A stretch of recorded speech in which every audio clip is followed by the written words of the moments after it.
നമസ്തേ. രത്നശാസ്ത്രിയുടെ പുതിയൊരു അധ്യായത്തിലേക്ക് ഏവരെയും സ്വാഗതം ചെയ്യുന്നു. നമ്മോടൊപ്പമുള്ളത് ഉണ്ണികൃഷ്ണൻ ശിവാസ്, പ്ലാനറ്ററി ജെമോളജിസ്റ്റ്. രത്നശാസ്ത്രയിലേക്ക് സ്വാഗതം സാർ. നമസ്കാരം. നമസ്തേ. ഞാൻ ഓർക്കുകയായിരുന്നു, നമ്മൾ ഓരോ എപ്പിസോഡുകളിലും രത്നങ്ങളെക്കുറിച്ച് മാത്രമല്ല പറയുന്നത്. നമ്മളിപ്പം ആ ഓരോ രാശി ലഗ്നത്തെക്കുറിച്ചൊക്കെ പറയുന്നു. ഒരു രാശിയെക്കുറിച്ച് തന്നെ എനിക്ക് തോന്നുന്നു നമുക്കൊരു 3-4 എപ്പിസോഡുകളിൽ നമ്മൾ അതിനെക്കുറിച്ച് ചർച്ച ചെയ്യുന്നു. പിന്നെ അപ്പോൾ എത്രത്തോളം ഒരു വൈഡായിട്ടുള്ള ഒരു ഇത് പഠിച്ച് ഇത് സംഗീതമൊന്നും പഠിച്ചു തീർക്കാൻ പറ്റുന്ന കാര്യമല്ല. ഇതിലൊന്നും പഠിച്ചു ഞാനതെല്ലാം പഠിച്ചു കേട്ടോ എന്ന് പറയാൻ പറ്റില്ല. ഒരു വ്യക്തിക്കും പറ്റില്ല. ഒരു വ്യക്തിക്ക് എത്രയോ ജന്മങ്ങൾ കൊണ്ട് ഇത് നമുക്കിത് കവറപ്പ് ചെയ്യാൻ പറ്റത്തുള്ളൂ. അതായത് ഓരോ ചാർട്ട് വരുമ്പോഴും അതിൻ്റെ ഉള്ളിൽ നമുക്ക് ഓരോ കാര്യങ്ങൾ പഠിക്കാനുണ്ടല്ലേ. പിന്നെ അതിനകത്ത് ഓരോ ക്യാരക്ടർ, ഒരാളുടെ ഒരു ചാർട്ടെന്ന് പറയുന്നത് അതൊരു സ്റ്റോറിയാണത്. നല്ലൊരു ജീവിതമാണ്. ജീവിതമേ നാടകം, ജീവിതമേ ഉലകം എന്ന് പറയുന്നത് പോലെ ഒരു ഇതാണ്. അതിനകത്തുള്ള ഓരോരോ സ്റ്റേജസ് നമുക്ക് കൃത്യമായിട്ട് മനസ്സിലാക്കാനായിട്ടാണ് ഇതിന് സാധിക്കുന്നത്. നമ്മൾ ഒരുപാട് ഓരോ രത്നത്തെക്കുറിച്ചും അതിൻ്റെ വിശേഷങ്ങളൊക്കെ നമ്മൾ പറഞ്ഞു പോകുമ്പോൾ ഒരുപാട് എപ്പിസോഡുകൾ നമ്മളിങ്ങനെ മുമ്പോട്ട് പോകുന്നുണ്ട്. എനിക്ക് തോന്നുന്നു നമ്മൾ ചർച്ച ചെയ്ത് വന്നിരുന്ന കാര്യം ഈ തുലാം രാശിയെക്കുറിച്ച്, ലഗ്നത്തെക്കുറിച്ചും ഒക്കെയാണ് നമ്മൾ പറഞ്ഞു വന്നത്. അപ്പോൾ അതിൽ നമ്മൾ പറഞ്ഞു വന്ന 1-2 കാര്യം ഉണ്ടായിരുന്നു. അതിലെ ലഗ്നാധിപൻ്റെ പ്രത്യേകതയെക്കുറിച്ച് നമ്മൾ പറഞ്ഞു. അതിൽ ഫ്രണ്ട്ലി ആയിട്ട് പോകുന്ന ഒരു പ്ലാനറ്റിനെ കുറിച്ച് നമ്മൾ പറഞ്ഞു. ചന്ദ്രനായിട്ട് മൂണായിട്ടുള്ള അവരുടെ ഒരു ബന്ധം നമ്മൾ പറഞ്ഞു. അതേപോലെ തന്നെ ഒരു ഫ്രണ്ട്ലി ആയിട്ട് ഈ തുലാം ലഗ്നക്കാർക്ക് ഫ്രണ്ട്ലി ആയിട്ട് പോകുന്ന മറ്റ് പ്ലാനറ്റുകൾ ബുധനും ശനി. ഓക്കെ. ശുക്രൻ്റെ ഏറ്റവും ഫ്രണ്ട്ലി പ്ലാനറ്റ്സ് ആണത്. അപ്പോൾ അവരുടെ അത് മൂന്നും നന്നായിട്ട് ഒരാളുടെ വ്യക്തിയുടെ പൊസിഷനിൽ നിന്നാൽ അയാൾക്ക് സാമ്പത്തികമായിട്ടും ബിസിനസ് പരമായിട്ടും ബുദ്ധിപരമായിട്ടും എല്ലാം വളരെ നല്ല ലെവലിൽ നിൽക്കുന്ന ആളായിരിക്കും. ഈ 3 ഗ്രഹങ്ങൾക്കും നല്ല ഒരു ബാക്കപ്പ് ഇതിനകത്തുണ്ടെങ്കിൽ, പോസിറ്റീവായിട്ടുള്ള ഒരു ഇതുണ്ടെങ്കിൽ, അതായത് ശുക്രനും ബുധനും ശനിയും ഇപ്പം എല്ലാം കിട്ടിയെന്ന് വെച്ചാൽ കർമ്മരംഗമായി, ലക്ഷറി ലൈഫായി, ലക്ഷറിയസ് ആയിട്ടുള്ള ജീവിതമായിരിക്കും. മനസ്സിലല്ലേ? അപ്പോൾ അതെല്ലാം 3 ഒത്തിണങ്ങി ബുദ്ധിപരമായി നീക്കം, ബുദ്ധി കൊണ്ടായിരിക്കും ഇദ്ദേഹം ബിസിനസ് ചെയ്യുന്നതും. അല്ലെങ്കിൽ വർക്ക് ചെയ്യുകയാണെങ്കിൽ ആ വർക്കിൽ വലിയ ഹൈ പൊസിഷനിലൊക്കെ നിൽക്കുന്ന ആൾക്കാരില്ലേ. അപ്പോൾ ആ ഒരു വലിയ വലിയ പൊസിഷനിൽ നിൽക്കുന്നു, വലിയ IT-യുടെ ഒക്കെ വലിയ ഹെഡായിട്ടൊക്കെ നിൽക്കുന്ന ആൾക്കാരെന്ന് പറയുമ്പോൾ അവർക്ക് സകല സൗകര്യങ്ങളും കമ്പനി ചെയ്ത് കൊടുക്കും ഇല്ലേ. വാഹനം കൊടുക്കും, ഇൻഷുറൻസ് കൊടുക്കും, നല്ല വില്ലാസ് കൊടുക്കും. ഇതെല്ലാം കൊണ്ടുവരുന്നത് മറ്റേ വീനസാണ് കൊണ്ടുവരുന്നത്. ലൈഫിൽ വരുന്ന ലക്ഷറി ടച്ച് എല്ലാം വരുന്നത് വീനസ്. ബുദ്ധിപരമായ നീക്കങ്ങൾ, കണക്കുകൾ, കൂട്ടങ്ങൾ, എങ്ങനെ മാർക്കറ്റിൽ ചെയ്യുക, എങ്ങനെ കമ്മ്യൂണിക്കേറ്റ് ചെയ്യാമെന്ന് ആര് കൊടുക്കുന്നു? ബുധൻ കൊടുക്കുന്നു. ഇതെങ്ങനെ മാർക്കറ്റ് ചെയ്യുക എന്നുള്ളത് ശനി കൊടുക്കുന്നു. കാരണം ശനി ബിസിനസ്സുകാരനാണ്. അപ്പോൾ ഇത് 3ഉം കൂടെ ഒന്നിച്ച് വരുമ്പോൾ, അല്ലെങ്കിൽ നല്ലൊരു പൊസിഷനിൽ നിൽക്കുമ്പോൾ അത് ആൾക്ക് ഭയങ്കര ഒരു ഗുണകരമായിട്ട് മാറും അല്ലേ. റെയറാണ് അങ്ങനെയൊക്കെ. ഇത് 3 ഒന്നിച്ച് കിട്ടുന്ന റെയറാണ്. അതൊരു ഈശ്വരാനുഗ്രഹം. അപ്പം നമ്മൾ തന്നെ നമ്മുടെ ചുറ്റുപാട് നോക്കുമ്പോൾ അതേ സ്റ്റൈലിൽ നീക്കുന്ന ആൾക്കാർ നിറയെ ഉണ്ടോ? ഇല്ലല്ലോ, കുറച്ച് പേര്, വിരലെണ്ണ ആൾക്കാരേ ഉള്ളൂ. അപ്പോൾ അതാണ് അതിൻ്റെ പ്രത്യേകത. അപ്പം ഇവർക്ക് ഇപ്പം ഈ വീനസിൻ്റെ കൂടെ ബുധനും ഉണ്ട്, അതുപോലെ തന്നെ ശനിയുണ്ട്. അതിൻ്റെ ദശാകാലങ്ങൾ, അല്ലെങ്കിൽ ആ കാലങ്ങളൊക്കെ ഇവർക്ക് വളരെ നല്ലതായിരിക്കും, എക്സലൻ്റ് ആയിരിക്കും. എപ്പോഴും നമ്മളെ സപ്പോർട്ട് ചെയ്യുന്ന ഏത് ഗ്രഹമാകട്ടെ അതിൻ്റെ കാലഘട്ടം കിട്ടുന്നതാണ് അയാളുടെ ഭാഗ്യം. ഒരു ഭാഗ്യം ഉള്ള ഒരാളെന്ന് പറഞ്ഞാൽ ആ ദശാകാലങ്ങൾ കിട്ടണം, സപ്പോർട്ടീവായിട്ടുള്ള ദശയുടെ കാലഘട്ടങ്ങൾ കിട്ടണം.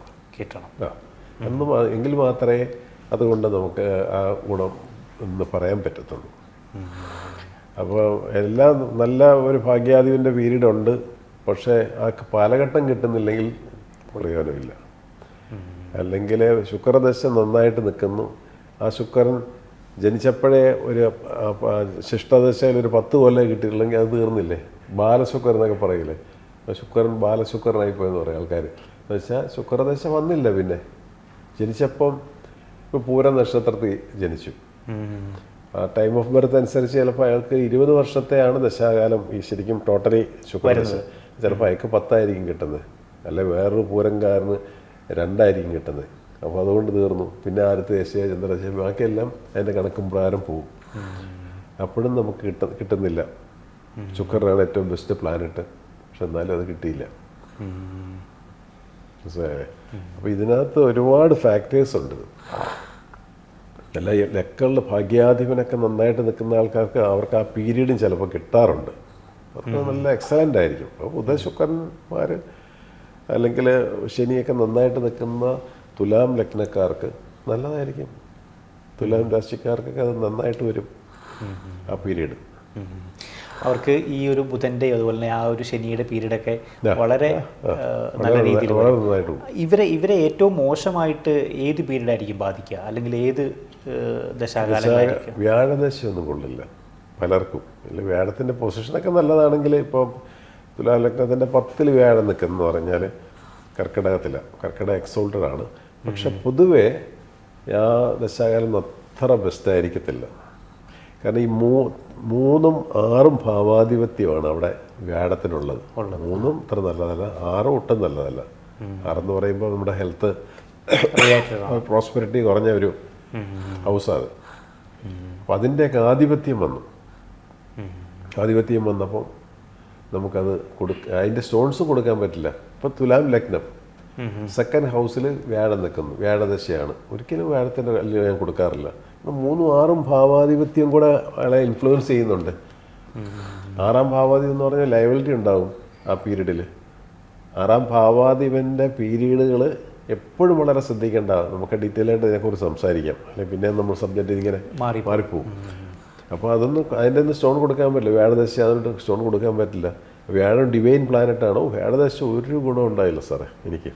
എത്ര പേര് പറയും. ശനി വന്നപ്പം വ്യത്യാസം വന്നു.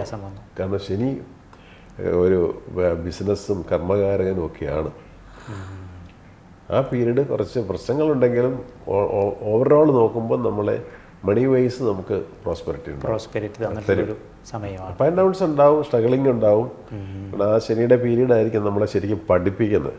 പഴയ പെർത്ത് മൈനസ് പോയിന്റ്സ് എല്ലാം എടുത്തിട്ട് പുള്ളി കുടയും.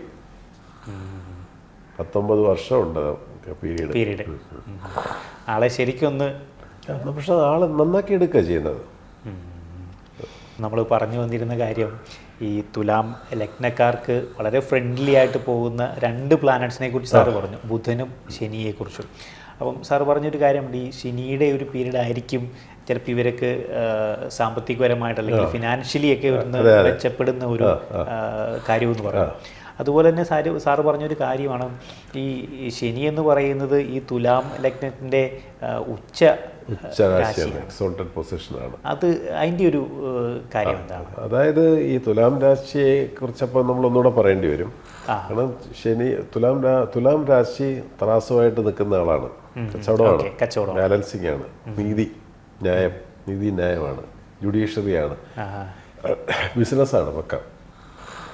അപ്പോൾ പക്ക ബിസിനസ്സുകാരൻ ആയിരിക്കും തുലാത്തിൽ. ശനി വരുമ്പോൾ ശനി പക്ക ബിസിനസ്സുകാരനാണ്, ട്രേഡിങ്ങിൻ്റെ ആളാണ് പുള്ളി. അയൺ ആൻഡ് സ്റ്റീൽ മെർച്ചൻ്റാണ്, ഓയിൽ ആൻഡ് ഗ്യാസ്, മെറ്റൽസ് ഇതെല്ലാം ആയിട്ട് കണക്റ്റഡ് ആയിട്ടുള്ള ആളാണ്. അതുപോലെ ശനിയുടെ പ്രത്യേകത എന്താണ്?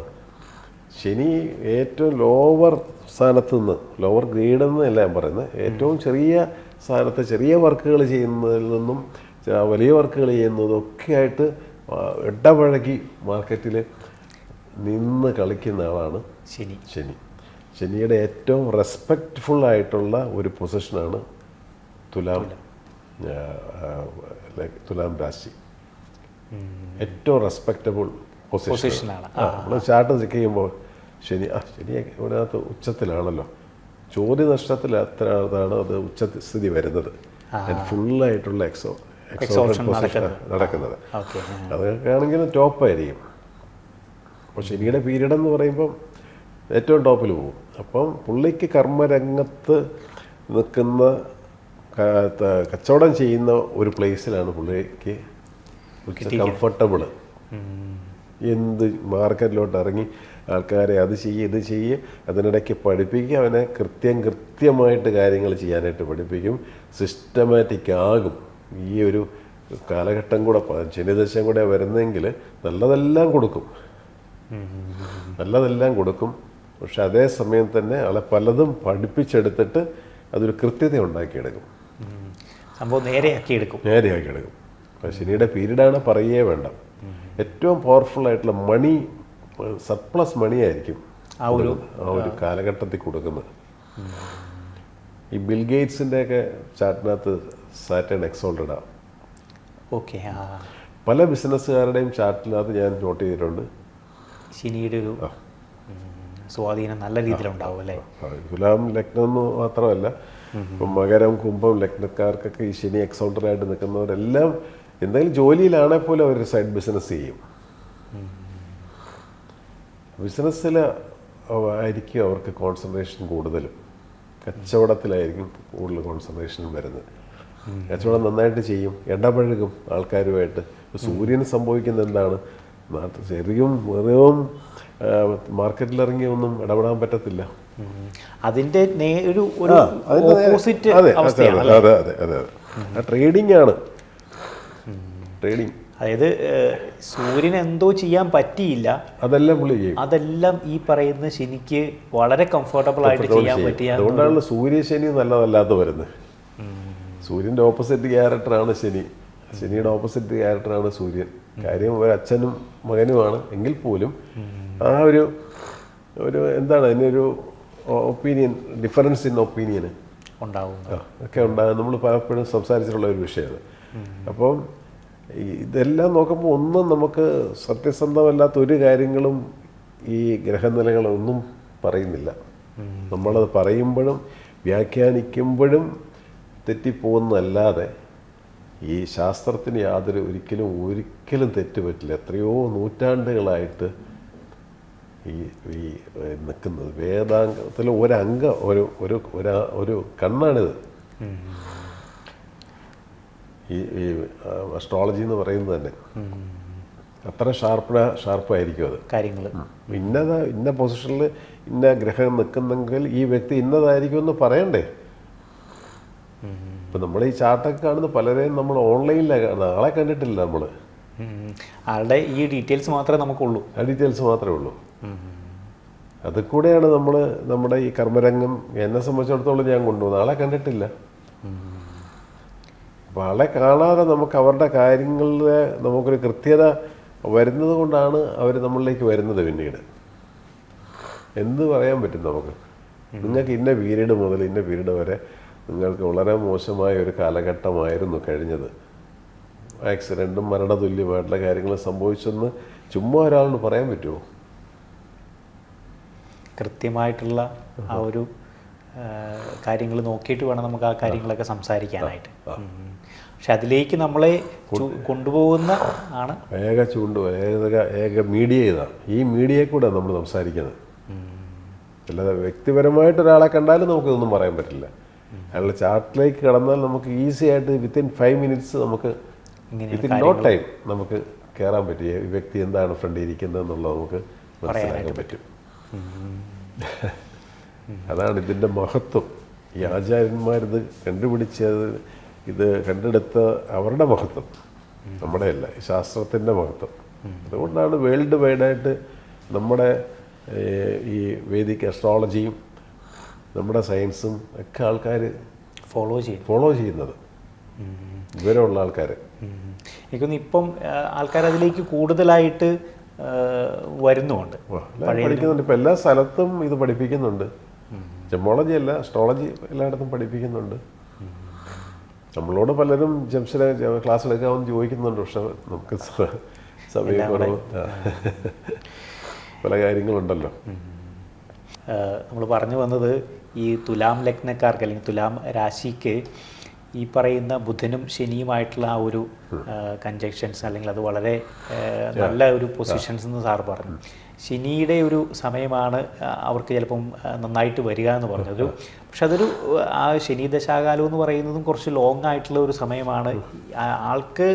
ആളെ ഒന്ന് സ്ട്രെയിൻ ചെയ്യിക്കും, അതായത് മൊത്തത്തിലൊന്ന് സ്ട്രീംലൈൻ ചെയ്യും.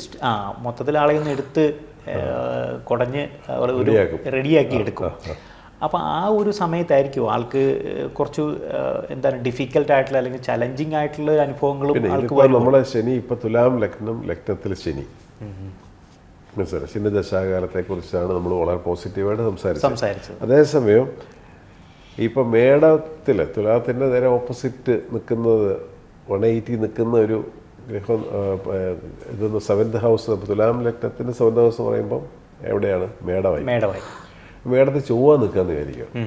അപ്പോൾ ചൊവ്വയും ശനിയും പരസ്പരം നോക്കിക്കൊണ്ടാണ് നിൽക്കുന്നത്. ആ പീരീഡ് ഈ പറഞ്ഞ കംഫർട്ടൊന്നും ചിലപ്പോൾ കണ്ടില്ലെന്ന് വരും. എസ്പെഷ്യലി ചൊവ്വയുടെ അപഹാരകാലങ്ങളൊക്കെ വരുമ്പോൾ ഇപ്പോൾ ചൊവ്വ ശനി ബന്ധം അത്ര നല്ലതല്ലാത്തത് കൊണ്ട് ആ ഒരു ടൈം ചിലപ്പോൾ എസ്പെഷ്യലി അത് ഫാമിലിയിലായിരിക്കും പാർട്ണർ. കാരണം ലഗ്നം തുലാം, ശനി അവിടെ നിൽക്കുന്നു, നേരെ ഓപ്പോസിറ്റ് ചൊവ്വ നിൽക്കുന്നു. ആ ചൊവ്വ ശനി പരസ്പരം 7th ഹൗസിലേക്ക് പരസ്പരം ഈ പ്ലാനറ്റ്സ് എല്ലാം നോക്കിയാണ് നിൽക്കുന്നത്. അപ്പോൾ ആ പീരീഡ് ടർബുലൻസ് വളരെ കൂടുതലായിരിക്കും. കാരണം ശനിയും ഉച്ചത്തിലാണ്, ചൊവ്വയും ഓൺ ക്ഷേത്രത്തിൽ നിൽക്കുകയാണ്. പിന്നെ ഈ ലഗ്നത്തിൽ തന്നെ സൂര്യനും കൂടെ ഉണ്ടെന്ന് വിചാരിക്കുമോ, പിന്നെയും കോംപ്ലിക്കേറ്റഡ്, ഡബിൾ പ്രോബ്ലം. കാരണം സൂര്യനും ശനിയിൽ നിന്നും ശനിദശാകാലം വന്നു. അപ്പോൾ സൂര്യശനി കൺജക്ഷൻ നിൽക്കുമ്പോൾ നമുക്ക് സൂര്യദശയോ ശനിദശയോ വരുമ്പം അത് നമ്മളെ അത്ര പോസിറ്റീവ് ആക്കത്തില്ലെന്ന് മാത്രമല്ല, നമുക്കെന്തെങ്കിലും ഏത് ഹൗസിൽ എന്തെങ്കിലും വീക്ക്നെസ് ആയിട്ട് നിൽപ്പുണ്ടെങ്കിൽ അതിൻ്റെ പ്രോബ്ലമൊക്കെ കയറി വരുന്നത് ഈ ഫീൽഡിലായിരിക്കും. കേസുകൾ, കാര്യങ്ങൾ, ഒട്ടങ്ങളെല്ലാം കയറി ഈ ദശാകാലത്ത് വരും. സൂര്യശനി ബന്ധത്തിൽ നിൽക്കുന്നു കാലഘട്ടം, അല്ലെങ്കിൽ സൂര്യശനി അപഹാര കാലഘട്ടങ്ങളൊക്കെ വരുമ്പോൾ കോർട്ട് കേസിലൊക്കെ കയറി പെടും. അത് 7th ഹൗസുമായിട്ട് ബന്ധമാണെങ്കിൽ നമ്മൾ ഫാമിലിപരമായിട്ട് നമ്മൾ കോടതി കയറി ഇറങ്ങേണ്ടി വരും. അല്ലെങ്കിൽ കോടതി കയറുക എന്ന് പറഞ്ഞാൽ ഒരു ഡിസ്പ്യൂട്ട് എന്നാണ് അതിനർത്ഥം. അത് ചിലപ്പം വലിയ പ്രോബ്ലത്തിലല്ല നിൽക്കുന്ന ഒരു, അതിന് നമുക്ക് വ്യാഴത്തിൻ്റെ ദൃഷ്ടിയുണ്ട് നിൽക്കുകയാണെങ്കിൽ ഒരു ചെറിയ ടോക്കിൽ ബന്ധം ചിലപ്പം തീർക്കും. അപ്പം ഇത് അതുകൊണ്ടാണ് പറയുന്നത്, നമുക്ക് ചാർട്ട് ഒരു വ്യക്തിയുടെ ചാർട്ട് കണ്ടാലാണ് ഇത് കൃത്യമായിട്ട് ഇത് കേസിലാണോ എന്താണെന്ന് പറയാനായിട്ട് പറ്റും. അതിൽ നിന്നും ആർക്കും മാറി നിൽക്കാൻ പറ്റത്തില്ല. എത്ര ഹയർ പൊസിഷനിൽ നിൽക്കുന്ന ആളാണെങ്കിലും, എത്ര ഡിവിനിറ്റി നിൽക്കുന്ന ആളാണെങ്കിലും, എത്ര സോഷ്യൽ ആക്ടിവിറ്റീസിൽ നിൽക്കുന്ന ആളാണെങ്കിലും, എത്ര ദാനധർമ്മങ്ങൾ ചെയ്യുന്ന ആളാണെങ്കിലും, ആ അതിൽ എഴുതിയിരിക്കുന്ന ഫലങ്ങൾ ടച്ച് ചെയ്ത് പോകും. മനസ്സിലല്ലേ? അതാണ് ഈ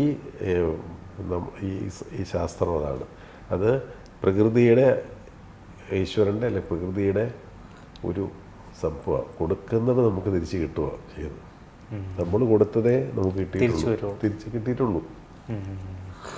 നമ്മളിങ്ങനെ അനുഭവിക്കണമെങ്കിൽ നമ്മളെന്തെങ്കിലും കാര്യം അതിനകത്തുണ്ടാകണം. അത് നമ്മൾ തന്നെ ചെയ്തതിൻ്റെ ഒരു ഫലമാണ്. നല്ലതാകട്ടെ മോശമാകട്ടെ പറയാം. ചില ആൾക്കാർക്ക് വളരെ നല്ല പൊസിഷനിലൊക്കെ പോകുമ്പോൾ നല്ല യോഗമുള്ളവനാണ്, അവന് എന്തോ നല്ല പുണ്യ ജനനമാണ് അല്ലേ? ഇതാണ് ഇതിൻ്റെ സിമ്പിൾ തിയറി. അതിനെക്കുറിച്ചൊക്കെ നമുക്ക് എക്സ്പ്ലെയിൻ ചെയ്ത് പറയാം. അപ്പം ഇതിനകത്ത് ഇതിനകത്ത് ഒരു ചാർട്ട് ചിലപ്പോൾ ഈ ചോദ്യത്തിന് ഒരു ഉത്തരവായിട്ടും മാറും. ഓക്കെ. അതായത് ഒരു 82 ഒരു ചാർട്ടാണ്.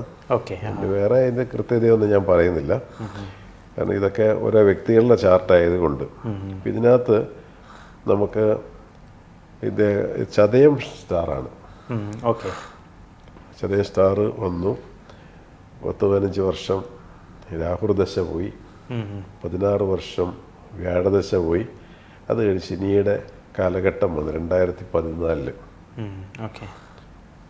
വന്നപ്പോൾ ഇദ്ദേഹം തുലാം ലഗ്നമൊന്നുമല്ല കേട്ടോ, വൃശ്ചിക ലഗ്നമാണ്. ലഗ്നത്തിൻ്റെ 7th വൃശ്ചിക ലഗ്നത്തിൻ്റെ, ഇപ്പോൾ നമ്മൾ തുലാം ലഗ്നത്തിൻ്റെ 7th ഹൗസ് മേടം വന്നു. തൊട്ടിപ്പുറത്തെ വൃശ്ചികത്തിൻ്റെ വന്നപ്പോൾ 7th ഹൗസ് ഇടവമായി. മനസ്സിലായി? അപ്പോൾ ഇടവം എന്ന് പറയുമ്പം ശുക്രൻ്റെ ഹൗസായി. ആ ശുക്രൻ ഈ വ്യക്തിയെ സംബന്ധിച്ചിടത്തോളം നീചാവസ്ഥയിൽ നിൽക്കുന്നത്, നീചത്തിൽ നിന്നു. 7ാം ഭാവാധിപൻ ശുക്രൻ നീചത്തിൽ നിൽക്കുന്നു. ശനി ദശ സ്റ്റാർട്ട് ചെയ്തു. ഈ സൂര്യനും ശനിയും ബന്ധം ഈ ചാർട്ടിനകത്ത് കണ്ടക്ഷനാണ്. സൂര്യശനി ബന്ധം. അപ്പോൾ അതായത് ഈ സൂര്യശനി ബന്ധം, അതായത് കന്നിയിലാണല്ലോ ശുക്രൻ നീചത്തിൽപ്പെടുന്നത്. കന്നിയിൽ തന്നെ സൂര്യനും ഉണ്ട്, ശനിയുണ്ട്, ബുധനും ഉണ്ട്. അപ്പോൾ സൂര്യശനി വന്നപ്പോൾ ശനിയുടെ ദശാകാലം നടക്കുന്ന സൂര്യൻ്റെ അപഹാര കാലഘട്ടങ്ങൾ വന്നപ്പോൾ ഈ ഫാമിലി ബന്ധം വേർപിരിഞ്ഞ് നിൽക്കുന്നു. ഒരാളുടെ കൃത്യമായ ചാർട്ടാണ് കേട്ടോ, അതുകൊണ്ട് പേരില്ല, മാസം പറഞ്ഞിട്ടില്ല, ഒന്നും ഞാൻ പറഞ്ഞിട്ടില്ല. 82-ലെ ചാർട്ട് ചതയ നക്ഷത്രം എന്നേ പറഞ്ഞിട്ടുള്ളൂ. ആൾക്കാർക്ക് എക്സ്പ്ലെയിൻ ചെയ്ത് ഒന്ന് മനസ്സിലാക്കാൻ വേണ്ടി. 7ാം ഭാവാധിപനായിരിക്കുന്ന ശുക്രൻ നീചത്തിൽ നിൽക്കുന്നത് എൻ്റെ എഫക്റ്റ് വന്നത് ശനിയുടെ ദശാകാലത്തില്ല. സൂര്യശനി ബന്ധം നിൽക്കുന്നു. കോടതിയിൽ വക്കീൽ വന്നിരിക്കുന്നു, കോടതി പോയിട്ടില്ല, കാരണം ബുധൻ വന്ന് അതിൻ്റെ കൂടെ നിൽപ്പുണ്ട്. ഇങ്ങനെയുള്ള ചില ഗുണങ്ങൾ ഇതിനകത്ത് ഉള്ളത് കൊണ്ട് കേറിയിട്ടില്ല. പക്ഷേ പുള്ളിയുടെ ചലഞ്ച് പുള്ളിയുടെ പേഴ്സണൽ ലൈഫാണ്. പേഴ്സണൽ ലൈഫ് വരാൻ കാര്യം എന്താണ്? പേഴ്സണൽ ലൈഫ് റിലേഷൻഷിപ്പിൻ്റെ ആളാരാണ്? ഈ പറയുന്ന ശുക്രനാണ്. അതല്ല നീചത്തിൽ പോയി. അപ്പോൾ ഇത് വരേണ്ടത് എപ്പോഴാണ്? സൂര്യനും ശനിയും കൺജക്ഷനുള്ള പീരീഡ് വന്നു. അത് ഒരു കോടതിക്ക് അല്ല എങ്കിൽ ഒരു ഡിസ്പ്യൂട്ടിലേക്ക് എത്തി, എൻ്റെ വക്കിലെത്തി നിൽക്കുന്നു. കൂടുതലോട്ട് കയറുമെന്ന് നമുക്ക് പറയാറായിട്ടില്ല. പക്ഷെ ഇദ്ദേഹത്തിൻ്റെ ഈ വൃശ്ചിക ലഗ്നമായതുകൊണ്ട് പുള്ളിയുടെ 10th ഹൗസ് എന്ന് പറയുന്നത് ചിങ്ങമാണ്. ഈ ചിങ്ങത്തിൻ്റെ അധിപൻ പോയി സൂര്യൻ 11th ഹൗസിൽ പോയി നിൽക്കുന്നു. അപ്പോൾ കർമ്മരംഗം കൊണ്ട് പുള്ളി നല്ലതാണ്. 10th ഹൗസ് സൂര്യനായതുകൊണ്ട് ഇലക്ട്രിക്കൽ ഫീൽഡ്, ഇലക്ട്രിക്കൽ എഞ്ചിനീയറാണ് പുള്ളി. ഒരു വർക്കിംഗ് ഫീൽഡ്. എഞ്ചിനീയർ ആകാൻ കാരണം എന്താണ്? എന്നാൽ പിന്നെ 10ലെ സൂര്യൻ പുള്ളിക്കൊരു ഇലക്ട്രിക്കൽ കടയോ ഇലക്ട്രീഷ്യനോ ആയിട്ടില്ല. എഞ്ചിനീയറിംഗ് വരാൻ കാരണം വെച്ചാൽ സൂര്യനും ശനിയും തമ്മിലുള്ള കൺജക്ഷൻ. ശനി എഞ്ചിനീയറിംഗ് ആണ്. ആ ഒരു കണക്ഷനാണ്. അപ്പോൾ അത് സംഭവിച്ചില്ലേ? അപ്പോൾ മൾട്ടിപ്പിൾ ടാസ്ക് എന്ന് പറഞ്ഞ പോലെയാണ്, മൾട്ടിപ്പിൾ കാര്യങ്ങളാണ് ഓരോ പ്ലാനറ്റ്സും കൈകാര്യം ചെയ്യുന്നത്. അപ്പോൾ ഈ സൂര്യനും ശനിയും വന്നപ്പോൾ ഇലക്ട്രിക്കലുമായിട്ട് ബന്ധപ്പെട്ട ആൾ എഞ്ചിനീയറിംഗ് സൈഡ് വന്നപ്പോൾ ഇലക്ട്രിക്കൽ എഞ്ചിനീയറിംഗിൽ പോയി. ബുധനാണ് എക്സോൾട്ടഡുമാണ്. അപ്പോൾ ബുദ്ധിപരമായിട്ട് കാര്യങ്ങൾ പഠിച്ച് തന്നെ പുള്ളി എത്തിയത്, പഠിച്ച് തന്നെ പുള്ളി എത്തി, ഇലക്ട്രിക്കൽ ഫീൽഡിൽ വന്നു. ഈ 7th ഹൗസിന് പരിഹാരമില്ല, അത് പുള്ളി അനുഭവിച്ചേ പറ്റുള്ളൂ. കാരണം ബാക്കിയെല്ലാം പുള്ളി എൻജോയ് ചെയ്യുന്നുണ്ടല്ലോ. ഇലക്ട്രിക്കൽ എഞ്ചിനീയറിംഗ് ആണ്. 10ാം ഭാവത്തെ എൻ്റെ നന്മ കൊണ്ട് അത് വന്നിട്ടുണ്ട്. അപ്പോൾ എല്ലാം ഉണ്ട്. 7th ഹൗസ് നീചപ്പെട്ടു പോയി. അതും അനുഭവിക്കുന്നില്ലേ? ഒരു നാണയത്തിൻ്റെ 2 വശം. അതാണ് ലൈഫ് എന്ന് പറയുന്നത്. എല്ലാവർക്കും, എനിക്കും നിങ്ങൾക്കും എല്ലാവർക്കും അതിലാണ്. അങ്ങനെ അതെ. അപ്പോൾ ഈ ചാർട്ടുകാരന് നമുക്ക് ഏതായിരിക്കും രത്നം ഉപയോഗിക്കാൻ? റൂബി. സൂര്യൻ അവിടെ നല്ലതായിട്ട് ബലമായിട്ട് നിൽക്കണമല്ലോ പുള്ളിക്ക്. കോർട്ട് കേസോ എന്തായാലും വന്നാലും പുള്ളിക്ക് അത് അനുഭവിച്ച് നോക്കണം. പുള്ളിക്ക് അത് ഒരു റെസിസ്റ്റൻസ് പവറാണ് പുള്ളിക്ക് വേണ്ടത്. സൂര്യ ചന്ദ്രന്മാർ രണ്ടും നല്ല കേട്ടോ. ചന്ദ്രനാണേലും ഇവിടെ പുള്ളിയെ സംബന്ധിച്ചിടത്തോളം ഭാഗ്യാധി വരും. അപ്പോൾ പേരൻറ് സപ്പോർട്ടാണ് ഈ വ്യക്തിക്കുള്ളത്, പാർട്ട്ണർ സപ്പോർട്ട് കുറവാണ്. ഇതോടെ ഞാൻ പറഞ്ഞു പാർട്ട്ണർഷിപ്പിലും പോയി ഒന്നിനൊന്നും പോയി പെട്ടാൻ പോയി. കാരണം 7th ഹൗസിലാണ് ഈ ശുക്രൻ നീചപ്പെട്ട്. 7th ഹൗസ് പാർട്ട്ണർഷിപ്പാണ്, ലൈഫ് ആൻഡ് ബിസിനസ്. അപ്പം എല്ലാം കൂടെ കൊടുക്കില്ല എല്ലാവർക്കും. അച്ഛൻ്റെയും അമ്മയുടെയും അനുഗ്രഹം, സപ്പോർട്ട്, ഫാദറിൻ്റെ സപ്പോർട്ട്, അത് കർമ്മരംഗത്ത് സപ്പോർട്ട്. ഫാദറായിരിക്കും ഇതിനകത്തോട് പറയുന്നത് ഈ മേഖല പോകണം, ഇങ്ങനെ ഗൈഡ് ചെയ്യുമല്ലോ നമ്മളൊരു 10th പഠിക്കുന്ന സമയമാകുമ്പോൾ. അതിന് അച്ഛനായിരിക്കും ഈ കർമ്മരംഗം കൈകാര്യം ചെയ്യുന്നത് സൂര്യനായതുകൊണ്ടും ഈ വ്യക്തിയുടെ സൂര്യനായതുകൊണ്ടും അത് പിതൃകാരകത്വം ഉള്ളതുകൊണ്ടും ഈ പുള്ളിക്ക് ഈ ജോലിയിലേക്ക് വരാനും പ്രൊഫഷൻ വരാനും അച്ഛൻ്റെ നല്ലൊരു എഫേർട്ട് വന്നിട്ടുണ്ട്. അപ്പോൾ ആൾക്ക് അവിടെ റൂബി തന്നെയാണ്. നമ്മൾ ഈ സബ്ജക്റ്റ് സംസാരിച്ച ഇനി ഒരു 3 എപ്പിസോഡ് പോകും ഈ ഒരു ചാർട്ടിൽ. നമ്മളെല്ലാം ലിമിറ്റഡ് ആയിട്ട് പോയിന്റ് ഇതാ പോയിന്റ് നമ്മൾ സംസാരിക്കുന്നത്. എക്സ്പ്ലെയിൻ ചെയ്യാനാണെങ്കിൽ ഇനിയും മുമ്പോട്ട് പോകും. എനിക്ക് തോന്നുന്നു ആ ഒരു വിവരങ്ങളൊക്കെ നമുക്ക് അടുത്തൊരു എപ്പിസോഡിലേക്കും കൂടെ ഉൾപ്പെടുത്താം. ഇന്നത്തെ എപ്പിസോഡ് വൈൻഡപ്പ് ചെയ്യാനായിട്ടുള്ള സമയമായി. അടുത്തൊരു എപ്പിസോഡിൽ നമുക്ക് കണ്ടുപിടിക്കാം. നന്ദി, നമസ്കാരം.